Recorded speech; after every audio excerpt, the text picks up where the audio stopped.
সম্প্রতি বাংলাদেশের তাপমাত্রা অতিরিক্ত হারে কমে যাচ্ছে। এর ফলে কি বাংলাদেশে কোনো তুষারপাত হওয়ার সম্ভাবনা রয়েছে, অথবা বাংলাদেশে কি তুষারপাত হবে, বা কেনই বা এত ঠান্ডা পড়ে, এটাই দেখবো জানতে চাইয়ের এই পর্বতে। তো আমার চ্যানেলে নতুন হয়ে থাকলে আমার চ্যানেলটিকে সাবস্ক্রাইব করে দিবেন এবং পরবর্তী ভিডিওগুলো সবার আগে পাওয়ার জন্য পাশে থাকা বেল আইকনটি বাজিয়ে দিবেন।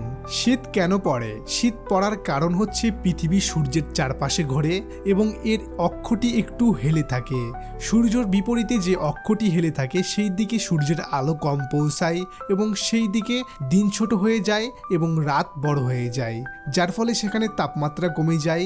সাধারণত একে আমরা শীত বলে থাকি।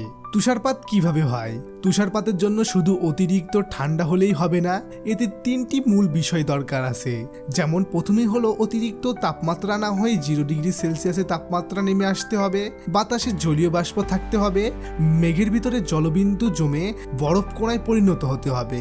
এই বরফ কণা একে অপরের সাথে লেগে ভারী হলেই সেটি মাটিতে গড়িয়ে পড়বে। বাংলাদেশে তুষারপাত হয় না কেন? বাংলাদেশের আবহাওয়া এবং জলবায়ু অতিরিক্ত শুষ্ক। এখানকার তাপমাত্রা খুব কমে গেলেও কখনো 0 ডিগ্রি সেলসিয়াসে নামে না এবং এখানকার বাতাসও শুষ্ক।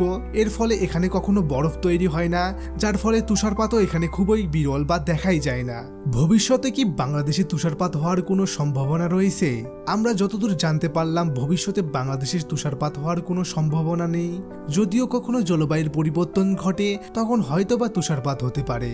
তো আজকের এই ইনফরমেটিভ ভিডিওটি আপনাদের কাছে কেমন লাগলো জানাতে কমেন্ট করবেন এবং আমাদের এই ভিডিওটি ভালো লেগে থাকলে আপনি অবশ্যই ভিডিওতে একটি লাইক করে দিবেন এবং ভিডিওটি আপনার বন্ধুর মাঝে শেয়ার করতে ভুলবেন না।